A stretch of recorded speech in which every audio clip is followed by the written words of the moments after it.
No longer need you, papi. I know you're mad because you can't stop me. And if you wonder how this player done scoop your honey, I think she smelled my cologne. It's called Brand New Money. Those are lyrics to Shane McMahon's theme song. Did Shane McMahon try to cock his dad with his mum? Money, money, money, money, money, money, money. Anyway, last year we did a list of best Money in the Bank ladder matches. It was a very good list. I sang a little song at the beginning. This year we're making a list about the best matches to take place at a Money in the Bank pay-per-view, but aren't the eponymous ladder match. There have been 13 of these shows. Surely there must have been at least a list's worth. Right. I'm Adam hailing from partsFUNknown. Here are 10 greatest Money in the Bank non-ladder matches. Number 10, AJ Styles vs John Cena 2016. It may not be as good as their SummerSlam match, but then again, Freshly Baked Focaccia isn't as good as their SummerSlam match, and Freshly Baked Focaccia is one of life's great pleasures, especially if you got a bunch of rosemary salt and just sprinkle that on top. Maybe some olive oil mixed with balsamic vinegar on a separate plate that you can dip it into. Anyway, this match is great. Cheapens it a little with the Gallows and Anderson finish back when they were treated as a semi-big deal before they got obsessed with Big E's bollocks. There were few better in the world than AJ Styles in 2016, and Cena had leveled up to Big Match John. The company gave them 20 minutes and they ran with it, executing a match filled with big moves, smooth transitions. That AA into a calf crusher is just delightful. High drama, all while saving a little in the tank for their final match together at SummerSlam, which again was a match so good it might have actually ruined the rest of that show. Number 9, John Cena vs Kevin Owens 2015. Kevin Owens had a great 2015. Weirdly, his stock in the company was higher than a year later when he'd be crowned only the second ever Universal Champion. Not only did he kick off the year with one of the best storylines in NXT history with Sami Zayn, but he also had one of the best NXT call-ups ever, beating the jorts off John Cena's narrow buttocks before wrestling him at Elimination Chamber in a 20-minute instant classic and pinning him clean. As such, people were super invested in their rematch at Money in the Bank, and while it would see the near inevitable Cena getting his W back, it was a fantastic match. Fun fact, in all 3 of the matches that Cena and Owens had on pay-per-view in 2015 at Elimination Chamber, Money in the Bank, and then at Battleground, at no point did either man leave the ring. Seriously, so dedicated to putting on wrestling clinics with these men that they turned out 3 20-minute matches and left it all between the ropes.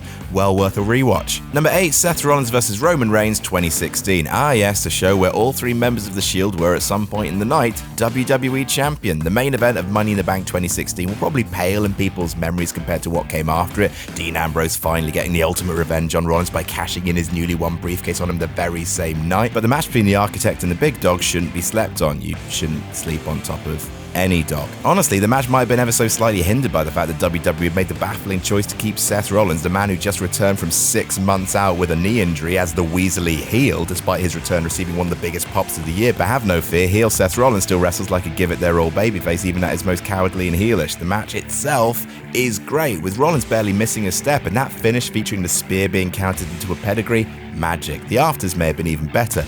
The main course was still filling. Number 7, CM Punk vs Daniel Bryan 2012. God bless 2012, giving us what we wanted, but only kinda. We got what we wanted with Brock's return, but only kinda, because Cena beat him in his first match back. We got CM Punk as WWE Champion for a year, but only kinda, because while he was face, he couldn't buy a main event spot. And even gave us 2 of Ring of Honor's finest graduates, Punk and Bryan, fighting for the WWE Championship, but only kinda, because it was more about special guest referee AJ Lee. Now, to be fair, Punk and Bryan had wrestled straight up the previous month at Over the Limit, but even so, would have liked a little less Days of Our Lives served with my Punk getting his head kicked in. In actuality, Lee's presence was more of a red herring than not, a suggestion of sports entertainment looming that never fully arrived as Punk and Bryan battered each other in a no DQ environment, featuring a rarely seen finisher of a table spot actually being the end of a standard no DQ match for a change. No clue why this didn't main event the show, of course, but what do I know? Nothing about no one. Number 6, Randy Orton vs Christian 2011. Last week we did a list about the 10 greatest World Heavyweight Championship matches. Hey, you should go and watch all that, it well good. In that list I mentioned that Christian and Randy Orton secretly had rivalry of the year in 2011, turning out one more awesome match after one more awesome match, and this is no different. After a few dodgy moments of officiating in previous matches, Christian had morphed into the best kind of villain, someone who had been legitimately wronged but was being a pissy little bitch about it. As such, the stipulation of their Money in the Bank rematch was that if there was bad refereeing or if Orton got DQ'd, Christian could win the title that way. And you know what? Normally that makes a match worse, just a bunch of theatre that breaks match momentum and puts an undue amount of focus on the ref, but damn it if Christian wasn't just pissy enough to make it work. A great match, these two had amazing chemistry and a fantastic finish that played perfectly into both men's characters, Christian as a weasel and Orton as a well-documented powder keg. Ace. Number 5, AJ Styles vs Shinsuke Nakamura 2018. That feud that everyone hated, that produced that match that everyone actually really liked at the time, but that no one remembers because it blew off the feud that everyone hated. Now, to be fair, when an earlier match in that feud, a matchup, by the way, that had previously semi-mained a Wrestle Kingdom, ended with both men kicking each other in the penis and then fainting, then yeah, you probably want the whole feud erased from your memory too. But no, their last man standing match at Money in the Bank 2018, that ruled. Went 30 minutes, which is probably nearer to the length people expected their Mania match to go. Featured a jumping Styles clash from the ring steps that looked gnarly. It finally ended with one definitive punt to the cockles and a phenomenal forearm from the ring through the announce table, which never fails to be a bloody awesome spot. Another case of the WWE Championship also not main eventing the show for some reason, but hey ho. Number 4, the Usos vs the Street Profits 2022. NXT TakeOver Tag Team Wrestling is the thing I miss most about NXT 1.0. Now, don't get me wrong, the Creed brothers do their very best, but a good Revival or Undisputed Era tag title match, God, those were the days. So it was very nice of Vince to give us a Tag Match of the Year candidate on his way out the door. Not often you see a standing ovation mid-match, but the lads earned it. I mean, the Usos have been turning out non-stop bangers since the early 2010s, and the Street Profits are no slouches. We all know or hope that Montez Ford is a future example of the guy, but it's always great to see Angelo Dawkins throw some dudes around. The result was never really in doubt, seeing it was the first time the Usos would defend their unified tag straps on pay-per-view, but it still escalated beautifully, including an ace near-fall following an electric chair blockbuster. Ford once again proving he is the guy by leaping over the ring post to the outside. There's loads of last-minute saves in there as well. God, tag team wrestling's the best. Number 3, Edge vs Roman Reigns 2021. The first WWE pay-per-view main event after the COVID restrictions were lifted, and honestly, that went a huge way towards making this match as awesome as it was. Not only did wrestling have its secret sauce back in the bun, because as horrible as wrestling fans are, and they always are, without them, wrestling is dry as a dead man's balls, but also WWE like to mark milestone pay-per-views by doing big, silly things, and what could be bigger and sillier than Edge ending the year-plus reign of Roman? Also, in a truly deft bit of direction, heel Seth Rollins cut promo before the match, proclaiming himself to be the number one contender to whomever won, all those ducks being in a row. Fans felt it in the air, and I don't care what you say about Roman's run, and half of you are probably right, but those times where he felt like he could lose it have been some of the best wrestling moments of the last few years. A very overbooked match, but one that, my God, had fans on side. Those missed fans.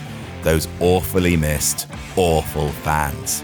Number 2, Seth Rollins vs AJ Styles 2019. The one bright spot of Seth Rollins being Universal Champion. Across both of his runs with that belt, he either defended it against a clown in one of the worst booked feuds in wrestling history, or defended against some form of Baron Corbin. He defended it on 3 straight major shows against Corbin. That's not a good thing. However, Seth's first pay-per-view defense after winning it at Mania was bloody wonderful. Seth Rollins vs AJ Styles on pay-per-view, and they gave it 20 lovely minutes. I've said, and they gave it 20 minutes loads of times in this list. Maybe the secret of good wrestling is good wrestlers wrestling for longer. Difficult to say. NXT takeovers used to be built on that wild concept, and to be fair, this is the closest we got to a takeover style match on the main roster before Triple H took over and ordered his wonderful son Gunther to start rucking fools on the regular. Styles vs Rollins at Night of Champions this year was good, but it wasn't a patch on this. Just 2 amazing wrestlers going out there and baby facing it, using guile to scout all their opponents' big moves rather than heel trickery.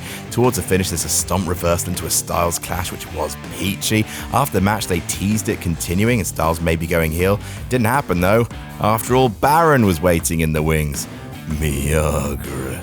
And number 1, John Cena vs CM Punk 2011. Well, duh. We spoke in the Edge Roman entry about the importance of a hot crowd, and this still might rank as one of the top 5 hottest crowds in WWE history after years of tedious bollocks, of Cena wins lol, of Raw guest hosts, of the product being the worst it had been in over a decade, because 2009 and 2010, they were really bad years, guys. Finally, we got a glimpse of attitude. They may not have been able to wrangle it long term, but for one beautiful moment, we saw the sort of enthusiasm for a wrestling show that might have been born off the back of a Texas rattlesnake, a people's champion, maybe even a real American.